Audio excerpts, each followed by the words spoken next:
At round 4, Suzuki's James Stewart and Kawasaki's Blake Baggett climb back into the championship discussion with dominating wins at historic High Point. James Stewart wins the first moto here at High Point.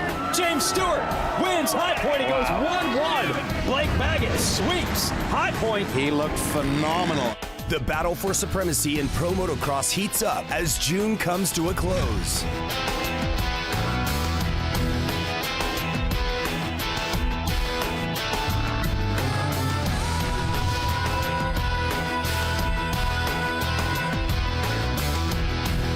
The fastest motocross riders in the world are set to tackle the challenge of Muddy Creek.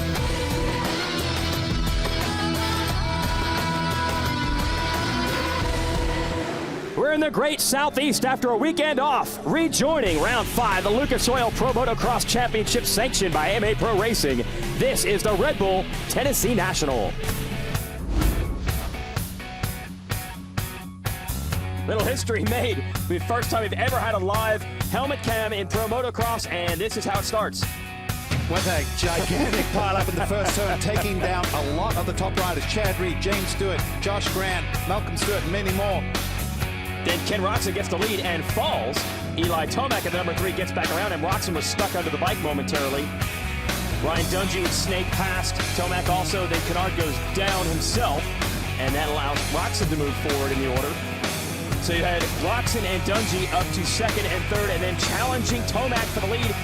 Here's Ryan Dungey making the pass. Swears it up the inside. Look at this. Watch him soak it up with his body. Stays low, gets his weight back, wheelies through the woods, gets the job done. Well done for Ryan Dungey. A bunch of riders were fast, but only one of them avoided the big mistake. And that's Ryan Dungey, who has the 450 Moto 1 victory. He needed that one. Actually only his 2nd Moto victory of the year. And chops 3 points off of Ken Roczen's points lead. Very early to be talking about the points at that level. Roczen does finish 2nd. Eli Tomac is 3rd. Kennard and Stewart from way back finishes 5th. Short, Gerke, Brayton, Metcalf, and Pike round out the top 10.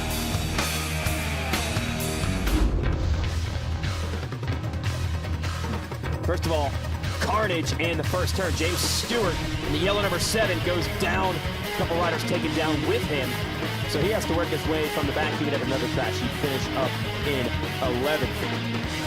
Meanwhile, Ryan Dungey has the early lead. The motorsport.com pole shot. He's on the number 5. But here comes Roczen. Wow. Roczen scrubs that jump so hard. Takes the line away, keeps his momentum, but Dungey fighting back, side by side. The crowd is going wild. Dungey had the inside, but Roczen just better momentum through those rollers. And Stewart, who is trying to get in the top 10 to make up some ground and make up some points after that. Early crash, a big one here. Although that could have been worse had he gone all the way over to the right side of the bike. Still, that had to hurt. Good job to salvage 11th. Ken Roczen, Dungey was there within 2 seconds nearly the entire way. One big mistake from Roczen, but nothing worse. Didn't give Dungey the opening. Ken Roczen is your winner and maintains the red plate on the motorcycle because he is your series leader.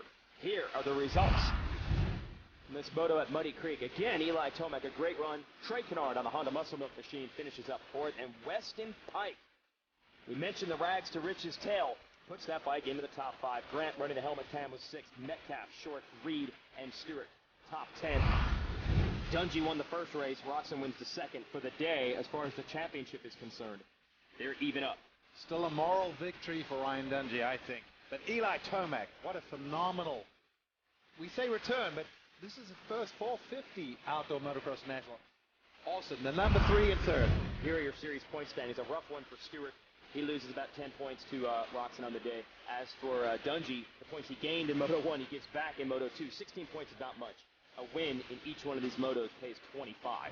So one bad race for any of these guys can change everything. That's the rest of your top 10 there. Kennard and Metcalf in the top 5. And Pike, solid season for him.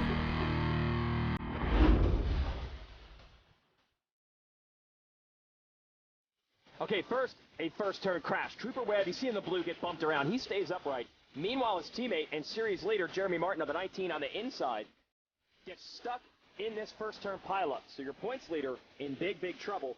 He was able to come back and finish his moto in 10th. It's not what he wanted. Here he is making moves on the 71. Zach Bell, who, by the way, was running our live helmet cam, and they come together over this jump. Watch what it looked like on board. Oh, You heard it. that could have been so much worse. You hear metal-to-metal contact. Somehow they both stayed up. Cooper Webb able to get around Christophe Pourcel for the lead when Pourcel stalls. And then Webb just aggressive, switching from outside to inside, doing what he needs to do to steal the lead away. Pourcel didn't give up, but you see here, Cooper Webb makes it happen. And we were talking about, is this Cooper Webb's first moto to win of the year? We thought it would be. It came down to the final lap, and then the final corner. Blake Baggett got to second, kept pushing, and in the last turn, steals the lead from Webb, wins it by 0.08 of a second. Incredible. Nothing better than racing like a finish like that. Man, so Cooper Webb, who had a pile of second-place finishes coming into this one, he's finished about half of the motos in second, does it again. That's the closest it had been all year. Pourcel in third. There's Fogel and Musquin top 5. Musquin had a crash. Good comeback for him. Martin, you see there, the points leader ends up in 10th. That's not what he wanted. Got the Troy Lee Honda riders with Soil back. Sealy and Nelson in the top 10 as well. Started with the helmet cam on board with the pocket rocket all the way on the outside. Zach Bell. He should not have gotten a good start from out there, but he did get one actually. He was smart. He ran it out wide to allow him. No, he didn't have the whole shot, but just to get the top 5 or 6. Great work right there. So meanwhile, the battle is starting to materialize up front. Christophe Pourcel has the early lead, but Cooper Webb would not be denied. Taking the long way around, fighting the bike through the ruts, finding a way to cut inside of the Frenchman. Squares it up, gets on the throttle. Great move. This guy, the number 37, Cooper Webb, was on a mission. He had some pressure, but Cooper Webb takes his first moto and overall win right here at Muddy Creek, and this guy is ecstatic.